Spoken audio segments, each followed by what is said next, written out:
Hi friends, நீங்கள் TNPSC எக்ஸாமுக்கு இப்போ படிச்சுட்ருக்கீங்களா? இந்த வருஷம் தான் ஃப்ரெஷ்ஷாக ஸ்டார்ட் பண்ணியிருக்கீங்களா?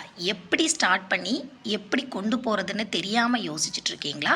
அப்போ கண்டிப்பாக நீங்கள் இந்த வீடியோ பாருங்கள். உங்களுக்கு ஏதாவது கொஞ்சம் ஹெல்ப்ஃபுல்லான டிப்ஸ் இதில் கிடைக்கும். ஃபஸ்ட்டு டிஎன்பிசியை பொறுத்த வரைக்கும் நீங்கள் சிலபஸ் என்னென்னு தெரிஞ்சுக்கோங்க. ஏன்னா போன வருஷம் வரைக்கும் சிலபஸ் வேறு, இந்த வருஷம் புதுசாக இப்போ சேஞ்ச் பண்ணியிருக்காங்க. அதனால் நீங்கள் குரூப் 1க்கு படிக்கிறதா இருந்தாலும் சரி, குரூப் 4க்கு படிக்கிறதா இருந்தாலும் சரி, கண்டிப்பாக சிலபஸ் நீங்கள் பிரிண்ட் அவுட் போட்டு வச்சுக்கோங்க. குரூப் 1க்கு பெரிய அளவில் சேஞ்ச் எதுவும் பண்ணலை. குரூப் 4ல் தான் தமிழ் நிறைய சேஞ்சஸ் பண்ணியிருக்காங்க. அதனால் கண்டிப்பாக நீங்கள் சிலபஸ் டவுன்லோட் பண்ணிக்கணும். அது நீங்கள் டிஎன்பிசி வெப்சைட்டில் போனாலே சிலபஸை ஈஸியாக டவுன்லோட் பண்ணிக்கலாம். அப்புறம் மெட்டீரியல், டிஎன்பிசியை பொறுத்த வரைக்கும் 100% ஸ்கூல் புக்ஸ்லேருந்து தான் வரப்போகுது. எக்ஸ்ட்ரா நம்ம தெரிஞ்சுக்க வேண்டியது என்னென்னா, கரண்ட் அஃபேர்ஸ் மட்டும்தான் நம்ம எக்ஸ்ட்ரா வெளியிலேருந்து வேறு சோர்ஸஸை வச்சு படிக்க போகிறோம். அதனால் நீங்கள் 6th to 12th வரைக்கும் இருக்கக்கூடிய எல்லா புக்ஸும் வாங்கிக்கோங்க. அப்புறம் என்னென்னா, டெய்லி கரண்ட் அஃபேர்ஸ் நீங்கள் இன்றைக்கி தான் ஃபஸ்ட்டாக படிக்க போகிறீங்க. நான் சிலபஸை எல்லாம் ஒரு 3 மாதத்தில் முடிச்சுக்கிறேன், அதுக்கு பிறகு கரண்ட் அஃபேர்ஸை ஒரு மாதத்தில் சோர்ஸஸ் ஏதாவது வாங்கி படிச்சுக்கிறேன். தயவு செய்து அப்படி படித்தா கண்டிப்பாக நம்ம படிக்க முடியவே முடியாது. அதனால் நீங்கள் கரண்ட் அஃபேர்ஸுக்குன்னு ஒரு தனி நோட்டு போட்டு டெய்லியும் கரண்ட் அஃபேர்ஸ் படிக்க ஸ்டார்ட் பண்ணிடுங்க. அப்போது கரண்ட் அஃபேர்ஸ் படிக்கும்போது தான் நீங்கள் சிலபஸில் என்ன படிக்கிறீங்க, ஏன் கரண்ட் அஃபேர்ஸ் கேட்குறாங்கன்னு உங்களுக்கு புரியும்.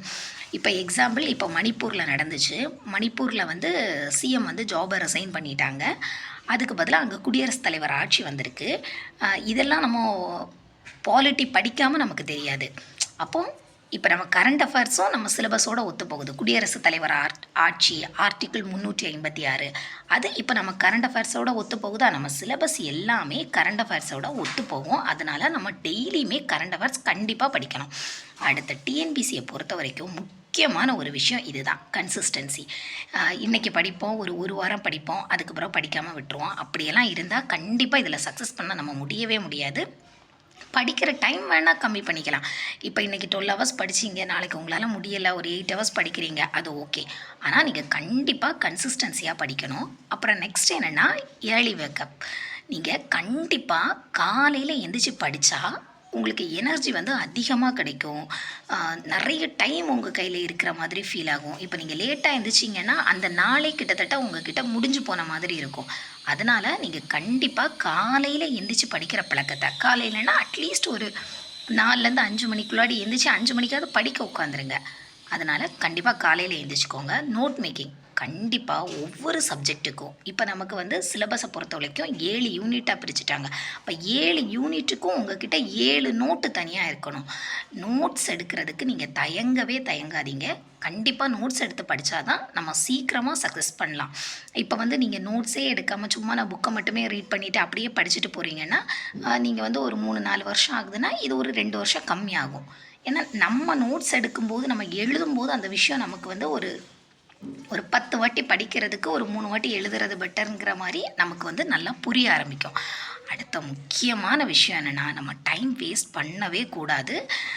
கண்டிப்பாக எல்லோரும் ஏதோ ஒரு காரணத்துக்காக கொஞ்சம் நம்ம டைம் வேஸ்ட் பண்ணிக்கிட்டு தான் இருப்போம். ஆனால் முடிஞ்ச வரைக்கும் நம்ம டைமை நம்ம வேல்யூபிளாக யூஸ் பண்ணிக்கிட்டோன்னா கண்டிப்பாக நம்ம வந்து டிஎன்பிசி இப்போது ஜூனில் வந்து குரூப் 1 நடக்குது, ஜூலையில் வந்து குரூப் 4 நடக்குது, செப்டம்பரில் வந்து குரூப் 2 நடக்குது. கண்டிப்பாக நம்ம வந்து அதில் சக்ஸஸ் பண்ணலாம். தோல்வி அடைந்தால் திட்டத்தை மாற்றுங்கள், இலக்கை ஒருபோதும் மாற்றக்கூடாது, இலக்கு ஒன்றே நினைவில். அதாவது நம்ம வந்து நிறைய பேர் நிறைய வருஷமாக படிச்சுட்டு இருப்பாங்க. நம்ம அவங்களையெல்லாம் பார்க்கக்கூடாது. அவங்க ஏன் இவ்வளோ நாள் சக்ஸஸ் பண்ணாமல் இருக்கலாம், அவங்களோட பிளானிங் கரெக்டாக இருக்காது. ஆனால் நீங்கள் வந்து கரெக்டாக ஒருத்தங்களால் ஒரு சப்ஜெக்டை 3 மணி நேரம் படித்தா அவங்களுக்கு புரியும்னா நமக்கு 5 மணி நேரம் படித்தா புரியும். அப்போது நம்ம அதுக்கு தக்கன நம்ம பிளானிங் திட்டத்தை மாற்றிக்கணும். அப்போ கண்டிப்பாக நம்மளும் ஒரு நாள் அரசு அதிகாரியாக மாறலாம். தேங்க்யூ.